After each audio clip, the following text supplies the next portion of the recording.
यावरी न कराव भीर विठ्ठल विठ्ठल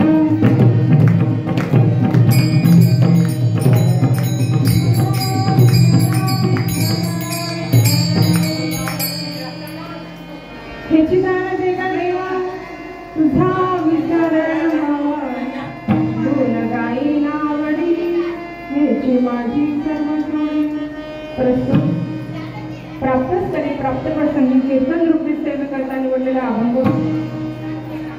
श्रीमंत संत जगमान्य संत संतमान्य संत आणि देवमान्य संत असणारे देहू निवासी श्रीमंत श्री जगद्गुरु तुकोबाराय शांततेत बसा टंकन करू नका बोलू नका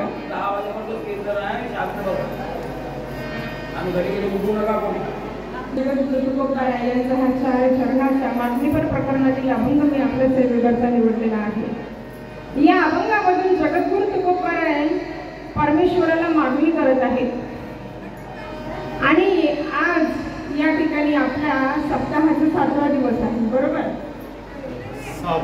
6वा आणि उद्याचा 7वा म्हणजे उद्या कालाचं कीर्तन। तर आता मला इकडची पद्धत माहीत नाही, तर आमच्याकडे 7 दिवस भागवत राहते आणि 8व्या दिवशी काला असतो। पण आजचा आपला हा 6वा दिवस कथेचा समारोप झाला का मग आज उद्या होणार आहे। तर आपला हा सप्ताहाचा शेवटचा दिवस म्हणावा लागेल आपल्याला, कारण उद्या आपण काल्याचा प्रसाद काला आणि होय वाला काला संपल्यावर काम झालं। तर या न्यायाने आज आपला हा मागणीपर अभंग आहे। संतांनी देवाला मागणी केली, आपणही या ठिकाणी 6 दिवसापासून भगवंताची तनमन धनाने सेवा केलेली आहे, म्हणून त्या सेवेचं फळ आपल्याला मिळावं। भगवंताची तनमन धनाने आपण सेवा केल्यानंतर आपल्यालाही थोडाफार अधिकार मागण्याचा त्या ठिकाणी प्राप्त होतो, म्हणून काय मागावं हे आपल्याला कळलं पाहिजे। आजचा दिवस आपला हा मागणीपर आहे, आपणही देवाची सेवा केल्यानंतर परमेश्वराला आपण मागू शकतो, म्हणून आजच्या सेवेकरता घेतलेला अभंग हा मागणीपर आहे। पण काय मागावं हे आपल्याला कळलं पाहिजे। तुकोबारायांनी देवाला मागणी केली, त्याची दान दे का देवा तुझा विसरण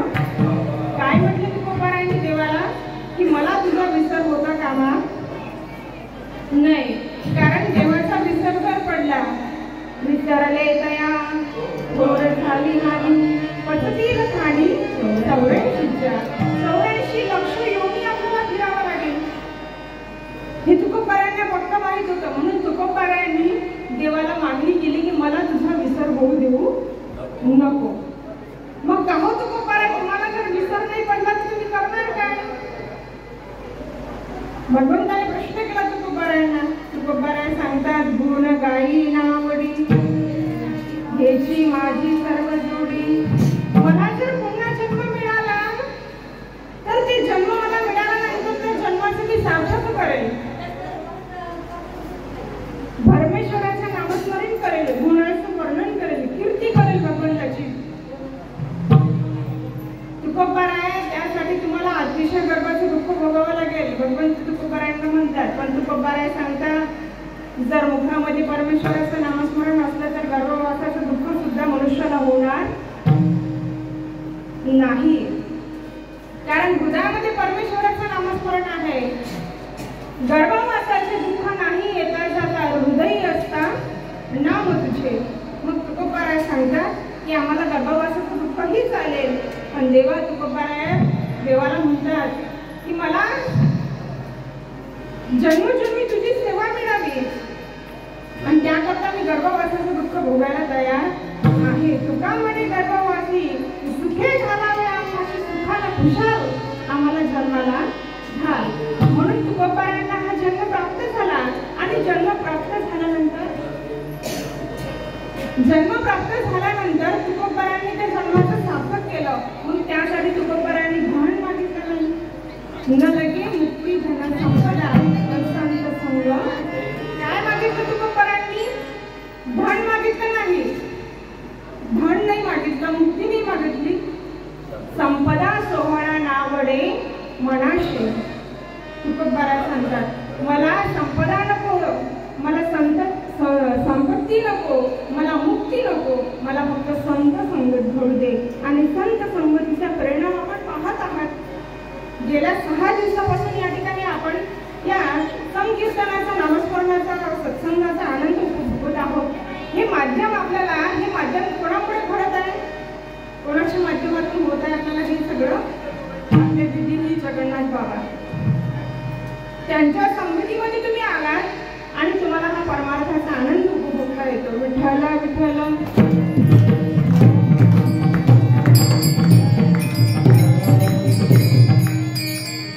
आणि इथं येण्याकरता सुद्धा पुण्य पाहिजे बरं का. कथा कीर्तन ऐकायला सुद्धा आपल्याला आपलं भाग्य पाहिजे. ज्ञानेश्वर महाराज हरिपाठामध्ये सांगतात, बहुत सुकृताची जोडी म्हणून विठ्ठली. अनंत जन्माच्या पुण्याने आपल्याला देव आवडतो. तुम्हाला माहिती आहे तुमच्या चंद्रपूर गावाची लोकसंख्या किती आहे? किती आहे मला तर माहित नाही, पहिल्यांदा आले. एवढी लोकसंख्या असूनही मंदिर भरलेलं आहे आपलं? भरलेलं आहे मंदिर नाही का? कारण इथे येण्याकरता पुण्य पाहिजे. इथे असंच कोणी येऊन बसू शकत नाही. त्याचा पूर्वजन्मीचा त्या ठिकाणी पुण्याचा उदय झालेला पाहिजे. त्याच ठिकाणी इथे येऊन कीर्तन श्रवणाचा, सत्संगाचा अधिकार आपल्याला प्राप्त होत असतो. कशामुळे? अनंत जन्माच्या पुण्याईमुळे. आणि त्याकरता आपलं भाग्य बलवंतर पाहिजे. आणि जे इथे आला, जे बसला, ज्यांनी 7 दिवस सत्संग ऐकला, तन्मन धनाने भगवंताची सेवा केली, ते खरोखर भाग्यवान आहे. भाग्य कोणाला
नाही, अनंत जन्माचे पुण्यही पाहिजे आपले.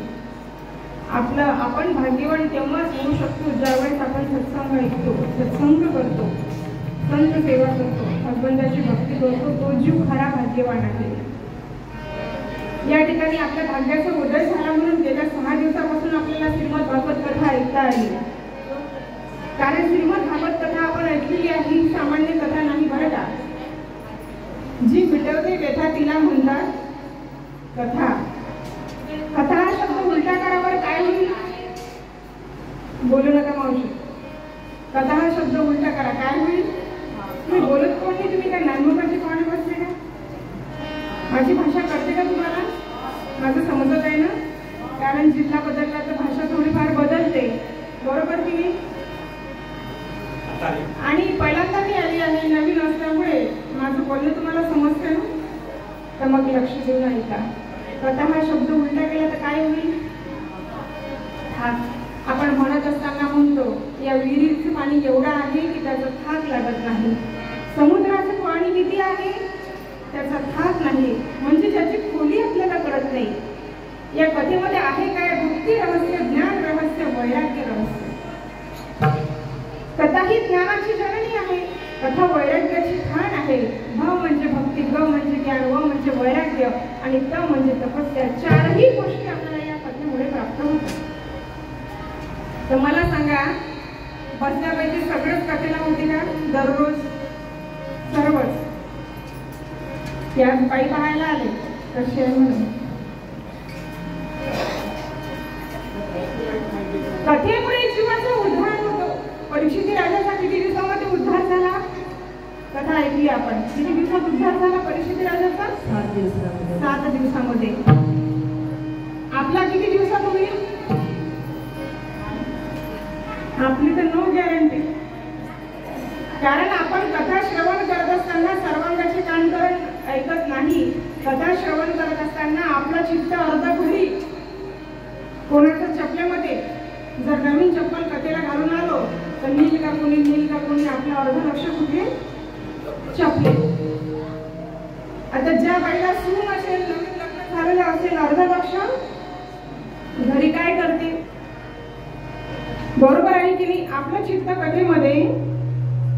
मग सर्वांगाचे कान करून जर आपण कथा ऐकली तरच आपला उद्धार होतो. परीक्षित राजाने सर्वांगाचे कान करून कथा ऐकली आणि 7 दिवसामध्ये परीक्षित राजाला मोक्षाची प्राप्ती झाली. आपल्यालाही मोक्ष मिळेल आणि तेही 7 दिवसात मिळेल. म्हणजे याचा अर्थ तुम्ही 7 दिवस झाले उद्या मरणार नाही बरं का. कारण मृत्यू हा अटळ आहे, तो प्रत्येकाला येणार. त्याच्यापासून कोणी चुकलं का? नाही.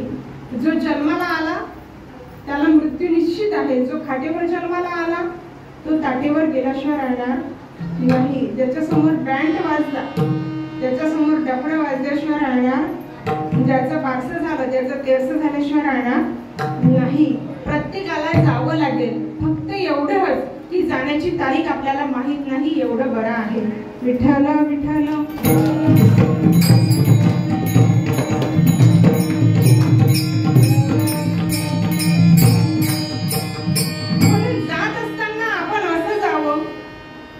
असं जावं निदान आपल्या गेल्यानंतर आपलं अख्खं चंद्रपूर रडावं. एवढी आपली कीर्ती असली पाहिजे, एवढी आपली वागणूक चांगली असली पाहिजे की आपल्या मरणाचं दुःख अख्ख्या चंद्रपूर गावाला झालं पाहिजे. पण आता चंद्रपूर गाव फार मोठं आहे. निदान ज्या मोहल्ल्यामध्ये आपण राहतो, ज्या नगरामध्ये आपण राहतो, निदान त्या नगरातले लोक तरी आपल्या मरणावर रडले पाहिजे. बरोबर? निदान आपलं एवढं कर्तव्य, आपण एवढं कर्तव्य चांगलं केलेलं असावं की आपल्या एरियातले लोक आपल्याकरता रडले पाहिजे, त्यांनी दुःख व्यक्त केलं पाहिजे. बरं, एरिया जाऊ द्या, निदान ज्या गल्लीमध्ये आपण राहतो, निदान त्या गल्लीतले तरी आपल्याला रडले पाहिजे. बरोबर ना? निदान गल्लीतल्या लोकांना तरी आपल्या मरणाचं दुःख व्हायला पाहिजे. एवढं आपलं चांगलं कर्तव्य असलं पाहिजे. बरं, गल्लीतले जाऊ द्या, निदान घरातले तरी प्रेमाला रडले पाहिजे आपल्याकरता. नाहीतर तुकोबाऱ्या सांगतात, मोले घातली रणाया नाही आसू आणि रडणारे सुद्धा भाड्याने मिळतात बरं का. मी ते एक जण असा पाहिलाय की त्याला त्याच्या घरातले सुद्धा बोंबलले, पखालीचा हेला पाणी वाहता वाहता मेला, कहा गए तो मालूम नहीं, क्या लाए तो. म्हणून आपलं मरण सुधरावं याकरता श्रीमद भागवत ग्रंथ आहे. विठ्ठल विठ्ठल.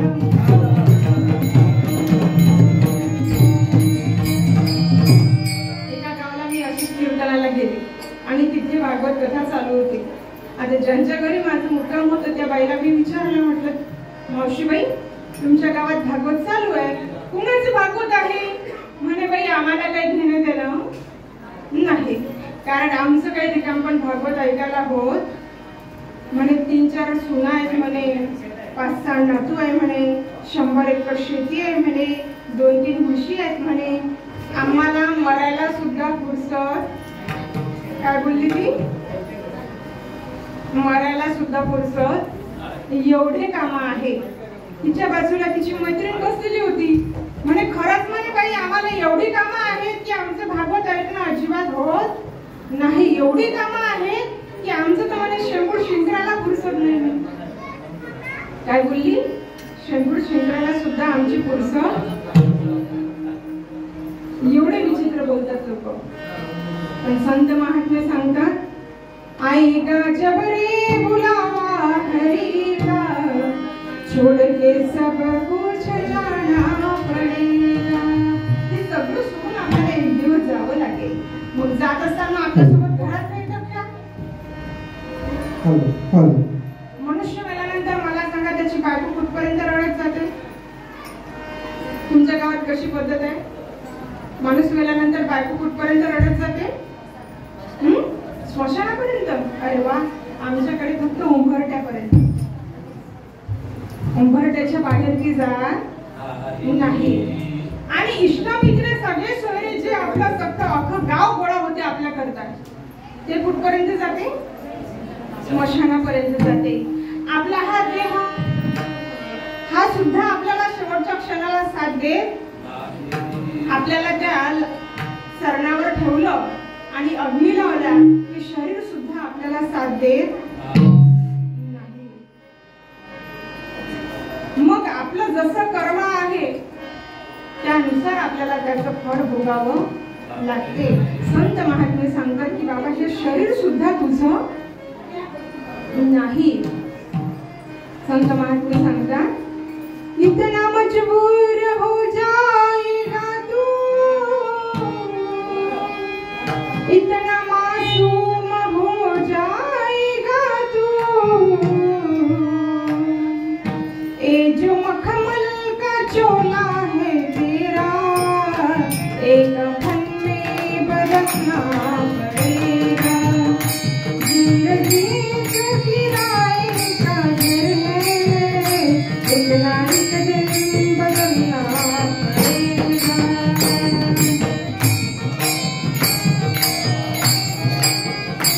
इतना एक दिन बदलना पड़ेगा.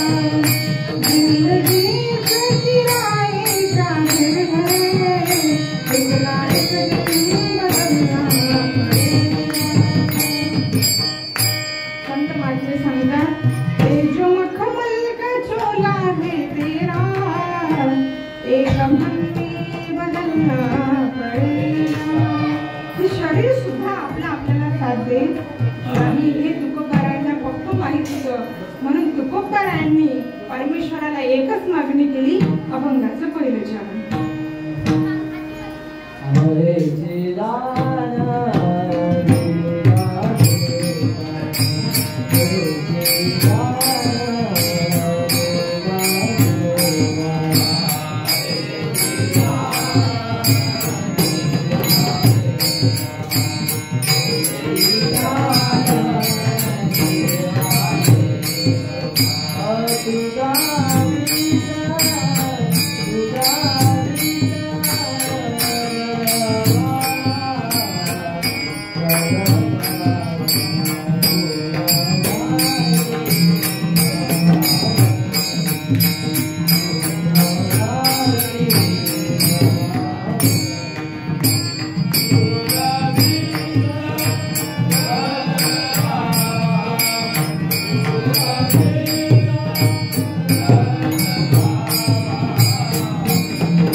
कदम चरणामध्ये सांगतात, ह्याची कान ऐका देवा तुझा विसरण हवा.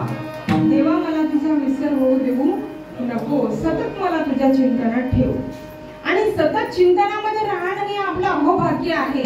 पण तुम्हाला असं वाटेल की कीर्तन करणारे, कथा करणारे, भगवंताचं नामस्मरण करणारे हेच खरे भाग्यवान आहेत का? कारण आपण अज्ञानी विचाराने असा विचार करू शकतो. आपल्याला असं वाटते अडाणी मताने की पैशावाला मनुष्य फार भाग्यवान आहे. आपण पैशावाल्याला भाग्यवान समजतो. काही काही लोकांना असं वाटतं की आम्हाला 2-3 आहेत आणि 2-3ही नोकरीवर लागले, आमच्यासारखं भाग्यवान कोणीच नाही. काही काही लोकांना असं वाटतं की आम्हाला सुंदर बायको मिळाली, आमच्यासारखं भाग्यवान कोणीच नाही. आता हा सगळा विचार आपण त्रेतायुगातल्या रावणाचा करू. आता रावण किती श्रीमंत होता? कोटी घरी जेथे काशानी तांब्याची, शुद्ध कांचनाची 7 कोटी. 7 कोटी घरं रावणाकडे कशाची होती? हा, तुम्ही पाहिली का? आपल्या वारकरी संप्रदायामध्ये, शास्त्रामध्ये, पुराणामध्ये वर्णन आलेलं आहे, रावणाकडे 7 कोटी घरं कशाची होती? सोन्याची. तरी खरा भाग्यवान ठरला नाही बरं का? आता अलीकडच्या श्रीमंताचा आपण विचार करू. अलीकडचा श्रीमंत कितीही जरी श्रीमंत असला तरी त्याच्या घराला सोन्याच्या विटा लावलेल्या तुमच्या गावात आहेत का? नाही, मिळणारच नाही पाहायला. आता काही काही लोकांना पत्नीचा, बायकोचा अभिमान असतो, सुंदर मिळाली की. कारण आता भेटत, तुमच्याकडे आई भेटते का? आमच्याकडे तर 1-1.5 एकरवाल्याचा नंबर लागत नाही. घर बांधलेलं पाहिजे, नोकरी पाहिजे मुलाला, 8-10 एकर शेती पाहिजे, तरच त्याला बायको मिळणार. नाही तर मिळत. आणि समजा इकडून तिकडून भेटली तर त्याला असं वाटते डोक्यावर घेऊ की खांद्यावर घेऊ. त्याला असं वाटते की आता इथून स्वर्ग फक्त 2च बोट दूर आहे. एवढा अभिमान. आता रावणाच्या पत्नीचा आपण विचार करू. रावणाला एवढी सुंदर पत्नी होती की तिचं नाव जरी आपण घेतलं तरी केलेल्या पापाच्या कर्माचा नाश होईल. एवढी सुंदर रावणाची पत्नी होती. तिचं नाव काय होतं? 5 कन्या आहेत. अहिल्या, द्रौपदी, सीता, तारा, मंदोदरी तथा पंचकन्या स्मरणित महापातकनाशनम. 5 कन्यांची नावं घेतली की दिवसभरात केलेल्या पापाच्या कर्माचा नाश होईल. एका कीर्तनामध्ये मी असं सहजच सांगितलं आणि कीर्तन झाल्यानंतर सरपंच साहेबांनी मला चहा घ्यायला नेलं. आता लोकांची श्रद्धा असते, जावं लागते. चहा घ्यायला मी गेले. चहा घेणं झाल्यानंतर तो म्हणे, अगं बाईला म्हणे कुंकू लावायला आण. कारण लावालावीची कामं कोण करते? कुंकू लावा आता बाईलाच. दिवे लावा, अगरबत्त्या लावा, घर पेटवा, कबूल केला. लावालावीचं काम बाईचं आहे. म्हणे अगं बाईला लावायला कुंकू आणि त्या बाईने मला कुंकू लावायला आणलं, कुंकू लावलं. आणि महाराजाला खाली हाताने विनमुख जाऊ देऊ नये आणि खाली हाताने जाऊ देऊ नये म्हणून हा महाराजांच्या हातामध्ये काहीतरी दक्षिणा द्यावी अशी त्याची संकल्पना होती. त्याने खिशामध्ये हात घातला आणि दक्षिणा माझ्या हातावर देणार. तेवढ्यात त्याने मला म्हणे बाई तुम्हाला माझं एक काम करावं लागेल. म्हटलं काय? म्हणे ताई तुम्ही कीर्तनामध्ये 5 बायकांची नावं घेतली. म्हटलं मग बरोबर आहे, झालं काय? तो म्हणे काही नाही. म्हणे बाई त्यातल्या तर 2 आपल्या शेजारी आहेत. म्हटलं मग बिघडलं काय? 3 गावात आहेत म्हणे. 2 शेजारी आहेत, 3 गावात आहेत. म्हणे हे 500 घ्या पण 6वं नाव आपल्या बायकोचं त्यांना जमते का? म्हटलं भाऊ हे काय डायरीत लिहिलेलं नाही का? ते शास्त्रामधलं, पुराणामधला श्लोक आहे. म्हटलं हा असं जमणार नाही. एवढी सुंदर रावणाची पत्नी होती. आता आपल्याला 2-3 मुलं असले आणि समजा त्यातले 2-3 लागलेले असले किंवा एक जरी लागला तर किती काय वडिलांची छाती अभिमानाने फुगते. मुलगा नोकरीवर लागल्यावर तो साधा माणसाला रामराम सुद्धा घालत नाही. एवढा त्याला अभिमान होतो. आता रावणाच्या मुलाचा आपण विचार करू. रावण तर सुंदर म्हणजे श्रीमंत होता, सुंदर पत्नी होती, अगणित मुलं होती रावणाला.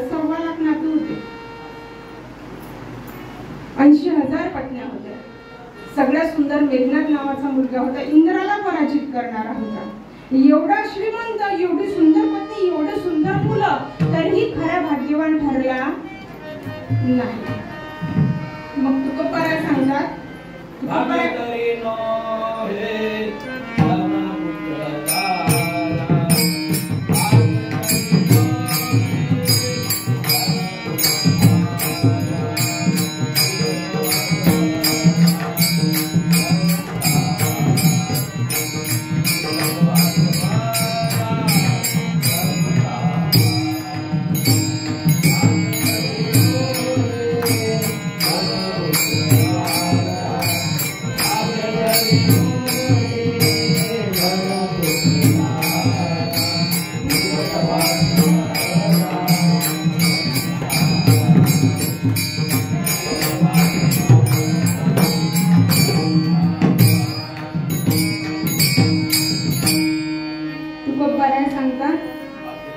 तरी धन पुत्र याला खरं भाग्य म्हणू नका. धन पुत्र दारा हे खरं भाग्य नाही. मग भाग्य आहे काय? कोणाला म्हणावं भाग्यवान? भाग्यवंत म्हणू तया शरण गेले पंढरीराया. जे देवाला शरण गेले, जे संतांना शरण गेले, ते खरे भाग्यवान आहे. ते म्हणजे तुम्ही आम्हाला. आणि अशा मायबापांच्या सेवेकरता घेतलेला अभंग तुकोबारायांचा आहे. आजच्या अभंगामधून तुकोबारायांनी देवाला मागणी केलेली आहे. बघा, तुकोबारायांनी देवाला मागणी केली, पण देवाने आग्रह केला म्हणून संत कधी देवाला मागत, आणि जे मागतात ते संत नाही. संतांनी कधीच देवाला मागितलं नाही. तुकोबाराय सांगतात, काही मागणे हे आम्हा अनुचित, वडिलांची आमच्या पिढ्या झाल्या देवा, पण आजपर्यंत आमच्या एकाही पिढीमध्ये कोणीच तुला काहीच मागितलं नाही. पण तुकोबारायांच्या सेवेचं ऋण एवढं देवाच्या डोक्यावर झालं. ज्यावेळेस तुकोबाराय भगवंताच्या दर्शनाकरता पंढरपूरला पांडुरंगाच्या मंदिरामध्ये दर्शनाला जायचे, त्यावेळेस परमेश्वराची मान झुकलेली असायची. खाली पाहायचे, नजरेवर नजर टाकायची नाही. तुकोबारायांचे देव एवढी सेवा केली तुकोबारायांनी, एवढं सेवेचं ऋण झालं. म्हणून देवाने आग्रह केला की तुकोबाराय काहीतरी मागा. मग तुकोबाराय म्हणतात, तुला द्यायचंच आहे ना, मग मला एकच दे. हेची दान देगा देवा, तुझा विसर न व्हावा. फक्त मला तुझा विसर होऊ देऊ नको. कारण तुकोबाराय म्हणतात की ज्या मृत्यू लोकामध्ये तू जन्माला मला घातलं, तो मायावी संसार आहे. आणि गर्भाच्या बाहेर पडल्यानंतरच जीवाला ती माया शिवत असते, त्याला स्पर्श करते, आणि तेव्हापासून जीव या मायेमध्ये, मोहामध्ये बांधला जातो, अडकतो. तुकोबाराय सांगतात की या संसाराच्या भाषामध्ये मला अडकवू नको, कारण याच्यामध्ये किती दुःख आहे हा माझा अनुभव आहे. म्हणून मी तुला सांगतो की मला हेच दे जे मला पाहिजे. कारण तुकोबाराय सांगतात की या संसारामध्ये जीवाला सुख नाही, अतिशय दुःख आहे. आणि या दुःखरूपी संसारामध्ये आल्यानंतर तुझ्या भजनाचा मला विसर होऊ देऊ नको. फक्त एवढी कृपा माझ्यावर कर. कारण जन्माला आल्यानंतर जीवाला 3 सागरामधून बाहेर पडावं लागतं. पहिला सागर आहे जलसागर, दुसरा सागर आहे विद्यासागर, आणि तिसरा सागर आहे भवसागर. आता जलसागर आपण तरून जाऊ शकतो जहाज किंवा नावेमध्ये बसून. जहाज किंवा नावेमध्ये आपण बसलो की जलसागर आपण सहज तरून जाऊ. पण विद्यासागर तरून जाण्याकरता आपल्याला ज्ञान पाहिजे, आणि मनुष्याला ज्ञान नसलं तर फजिता झाल्याशिवाय राहत नाही. नाही ज्ञानेन सदृशम पवित्रमिह विदिते, ते ज्ञान पैगा बरवे, जरी मणी ज्ञानावे, तरी या संता बसावे सर्वस्वी. आणि तिसरा आहे भवसागर. या भवसागरामध्ये जीवाला एवढं दुःख आहे, जन्माला येताना दुःख आहे. मनुष्याला जन्माला येतानाही अतिशय दुःख भोगावं लागतं. सहज मनुष्य जन्माला येऊ शकत नाही. संत मायबाप सांगतात, काय सांगू गर्भीची यातना, तुझा भोगिता नारायणा.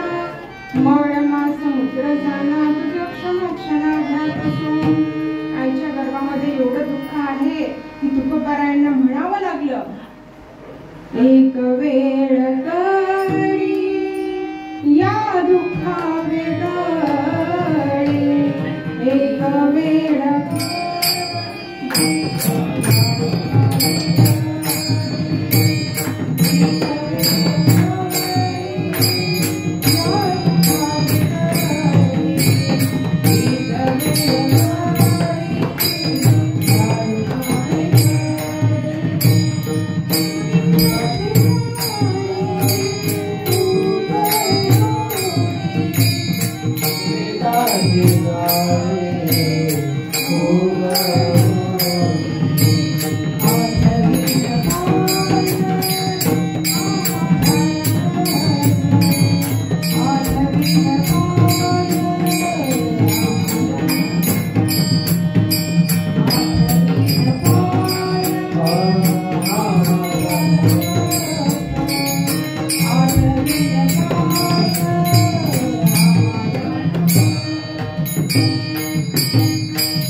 गर्भामध्ये एवढं दुःख आहे तुकोबाराय सांगतात, एक वेळ करी या दुःखा वेगळी, दुरितांती जाडी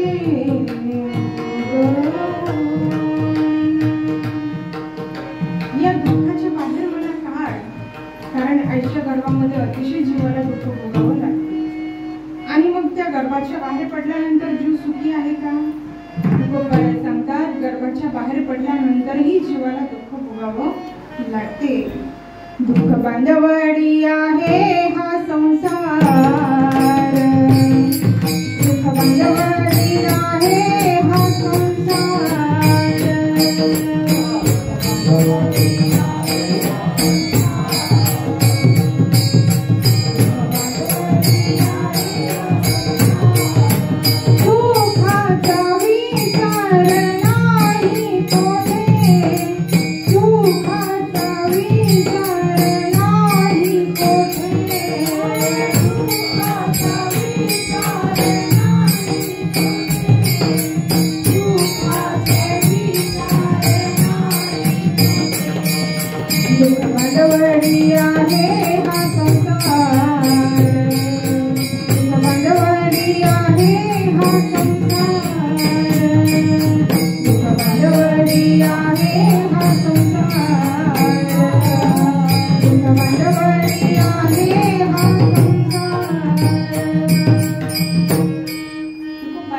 दुःख बांधवडी आहे हा संसार, सुखाचा विचार नाही कुठे.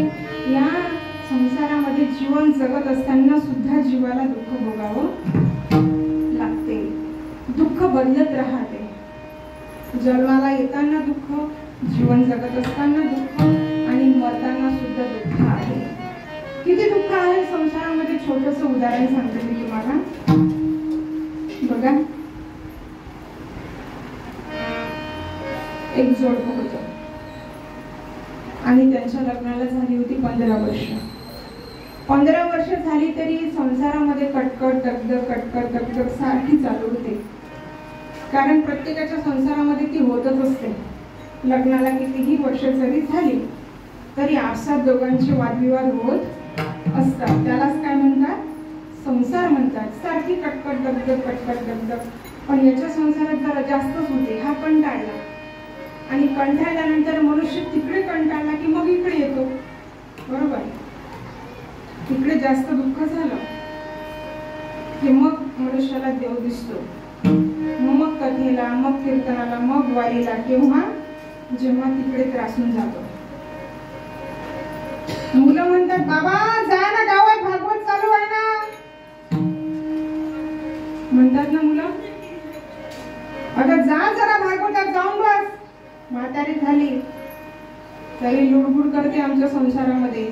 मनुष्याने 50च्या वर वय झाली की आपल्या वयच आपल्याला सांगत असते का 1 बा 1 वय शब्द शेवटी लागतो.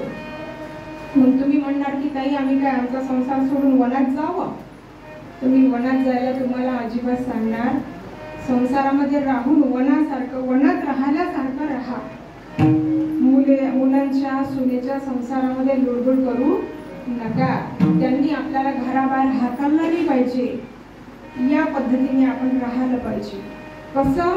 जसं कमळाचं फूल कुठं उगवते? ते चिखलामध्ये उगवते, पण चिखलाचा एक दाग आपल्या अंगाला लागू देत नाही. संत महात्मे सांगतात, संसारी असावे असोनी नसावे. संसारी असावे असोनी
संसारामध्ये कसं राहा?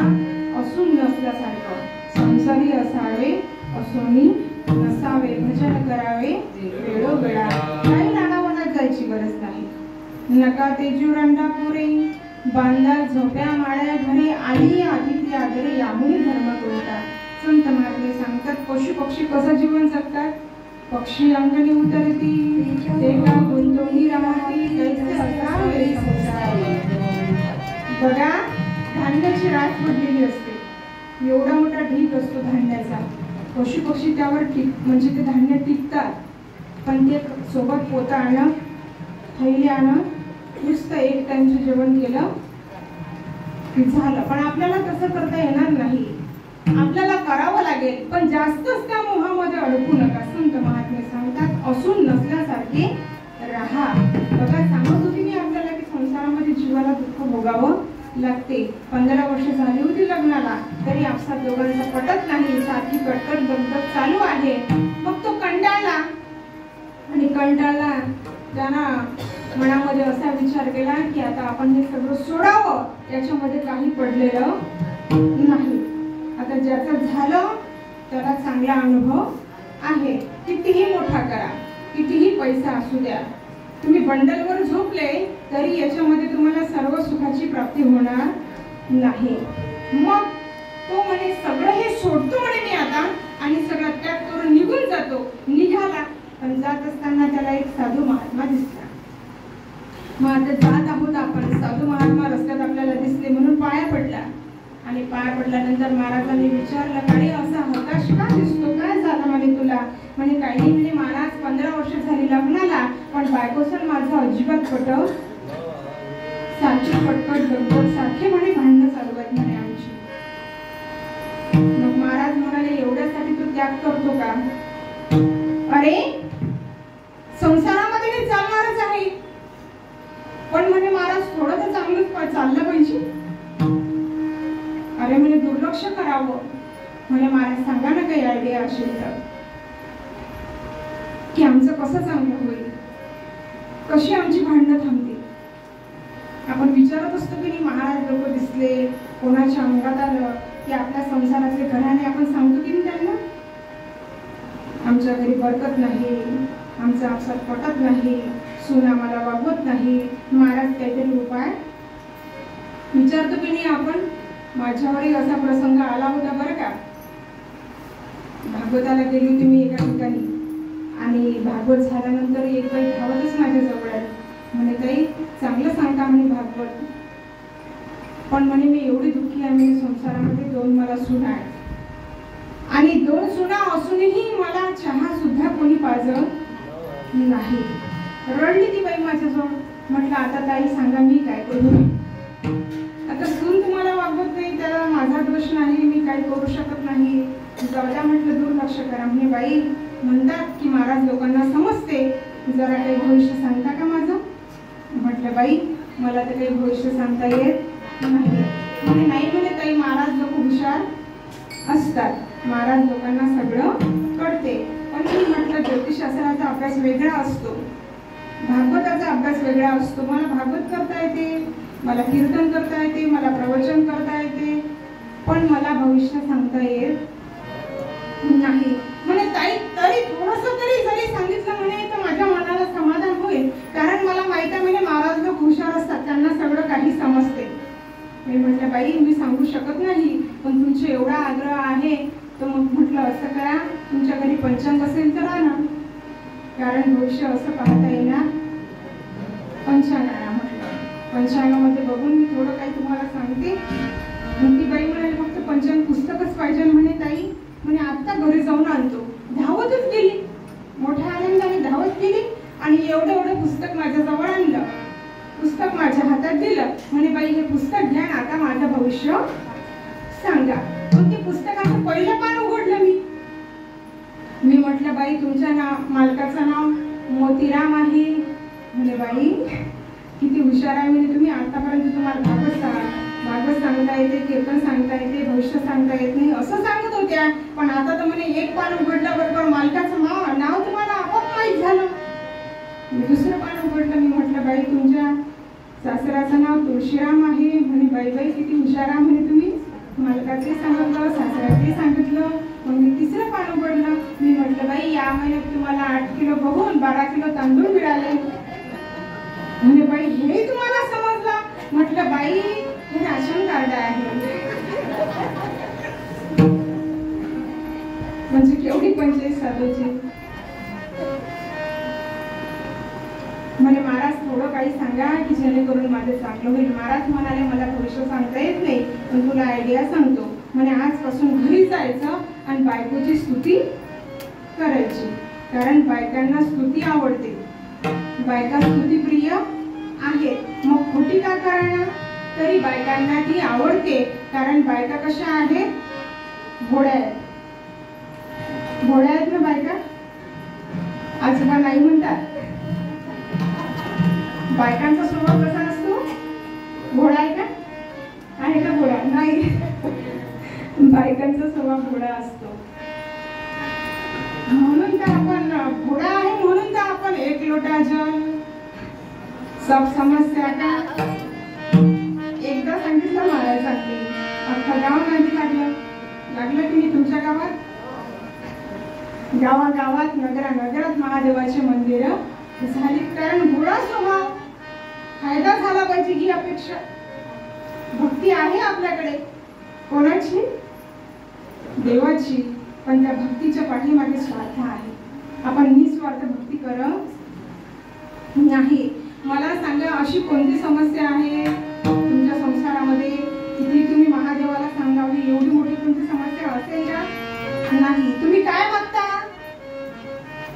तो महादेव तुम्हाला कंटाळलेला आहे, सारखं पाणी त्याच्या डोक्यावर, बस तुम्ही फक्त संसारातल्या समस्या घेऊन जाते. मुलीचं चांगलं होऊ दे, मुलाचं चांगलं होऊ दे, घरामध्ये बरकत राहू दे, नोकरी लागू दे, याच्यापेक्षा आणखी काय मागतो आपण देवाला. आपण म्हणतो देवाला कधी, काय मी उद्धार पावेन, काय कृपा करेल नारायण, असं म्हणतो आपण की देवा माझा उद्धार कधी करशील, देवा तुझी माझ्यावर कृपा कधी होईल, ही मागणी मागितली कधी आपण देवाला नाही. फक्त आपल्या संसारातला रहाट गाडगं घेऊन, रहाट गराने घेऊन आपण त्या देवाकडे जात असतो. त्या देवाला काहीच मागण्याची गरज, त्याला सगळं काही कळते. तुकोबाला सांगतात शिव भोळा चक्रवर्ती, त्याचे पाय माझी चित्ती, वाचे वदता शिवनाम, तयान बाधी क्रोध काम धर्म अर्थ काम मोक्ष, शिव देखता प्रत्यक्ष. काहीच मागायची गरज नाही, पण आपण मागणी करतो आपलं चांगलं व्हावं. आपण संसारापेक्षा दुसरं काहीच, फक्त संसारच मागतो. संसारातल्या अपेक्षा आपल्या पूर्ण झाल्या पाहिजेत, हीच अपेक्षा आपण देवाकडे करतो. म्हणजे महाराज फक्त माझं चांगलं व्हावं हीच अपेक्षा म्हणजे माझी आहे. मग महाराज म्हणाले फक्त घरी जायचं आणि पत्नीची स्तुती करायची. मग घरी आला हा, चांगलं चाललं पाहिजे, पटलं पाहिजे, संसार चांगला झाला पाहिजे ही अपेक्षा त्याच्या डोक्यामध्ये. घरी आल्याबरोबर पत्नीने त्याला ताट वाटलं.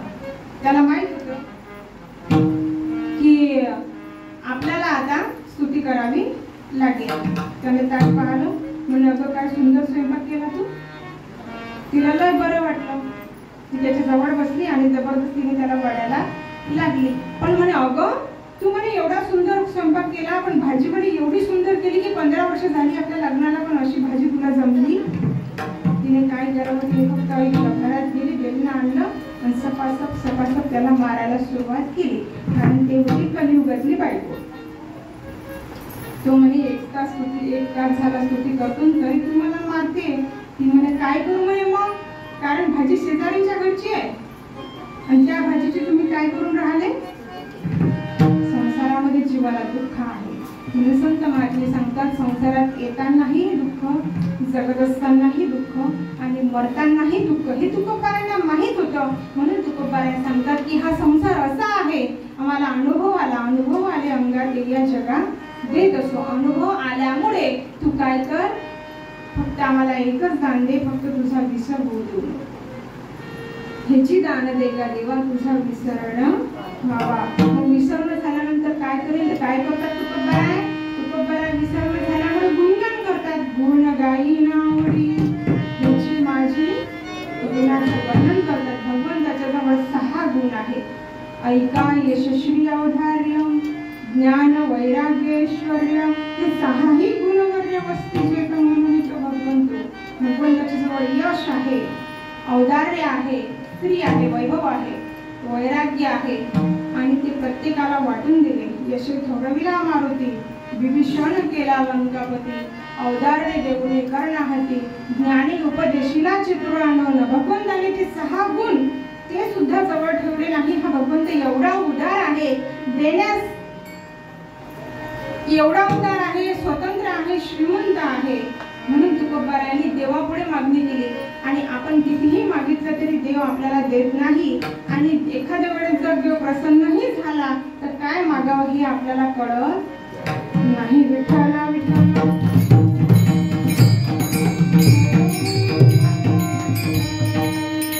म्हणून तुकोबाराय सांगतात गुण गायी ना आवडी ह्याची माझी सर्व जोडी. न लगे मुक्ती धन संपदा संत संग. तुकोबारायांनी मुक्ती मागितली नाही. मुक्त्या 4 आहेत, सर्वपदा, समीपदा, स्वरूपदा आणि सायुज्यता. यापैकी एकही नको, कारण मुक्तीमध्ये तुझी भक्ती करता येणार नाही. न लगे मुक्ती, धन नको. धनाच्या मागे 15 अनर्थ सांगितलेले आहे. धनाची या मागे कडी काढायचा लाभ.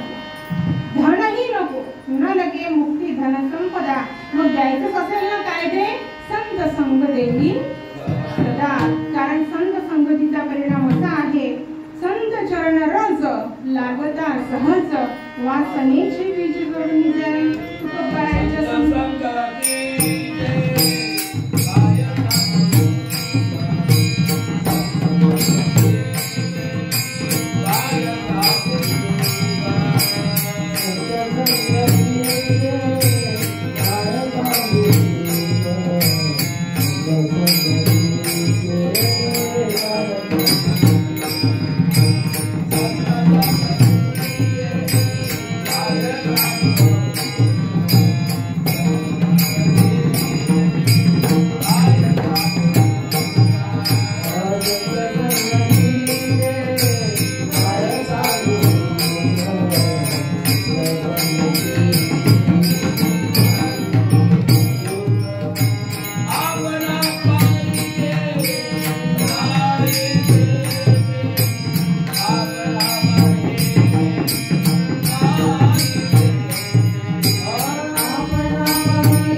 संत संगतीमुळे गजानन महाराजांच्या संगतीमध्ये द्वाड घोडा शांत झाला. गजानन महाराजांच्या संगतीमध्ये गाय गरीब झाली, द्वाड गाय गरीब झाली. संत संगतीमध्ये वाल्याचा काय झाला, वाल्मिक झाला. म्हणून संतांची संगत मला दे, कारण संत संगतीचे काय सांगू. आज आपण संत संगतीमध्ये आहेत म्हणून आपल्याला हा लाभ मिळाला. म्हणून तुकोबाराय सांगतात की मला काय दे, संतांची संगत दे. संतांची संगत जर आपल्याला प्राप्त झाली तर संत चरण रज लागता सहज वासनेचे बीज. आपण सारिके करीती तात्काळ नाही काळ वेळ करायला. कारण संतांच्या संगतीमध्ये जर आपण आलात तर त्यांच्यासारखं आपल्याला संत केल्याशिवाय राहत नाही. म्हणून तुकोबाराय अभंगाच्या शेवटच्या चरणामध्ये सांगतात की याकरता मला जन्म मिळाला तरी चालेल, आणि जन्म मिळत असताना त्या गर्भवासाचं दुःख झालं तरी चालेल, फक्त मला तुझी संगत दे आणि गर्भवासाचं दुःख मला तुझ्या संगतीमध्ये होणार नाही. अभंगाचं शेवटचं चरण बोला.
आपल्या कीर्तनाचं टायमिंग काय होतं 8:30 ते 10.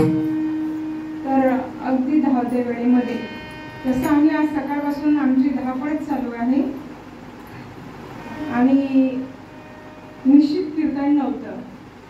आता मी आले, आमच्या सुषमाताई आहेत, त्यांच्यासोबत मी त्यांच्या फक्त सोबती म्हणून आलेले आहे आणि कीर्तन माझं होईल किंवा करणार ही मला काही कल्पना नव्हती, पण अनिश्चितपणे या ठिकाणी हा कीर्तनाचा योग आला. आता कसं झालं ते, सकाळी 4-4:30 वाजतापासून आमचं या ठिकाणी धावपळ चालू आहे. सकाळी आम्हाला 8ची गाडी होती, या ठिकाणी यायला 3:30 वाजले आणि आल्यानंतर प्लॅनिंग कामाची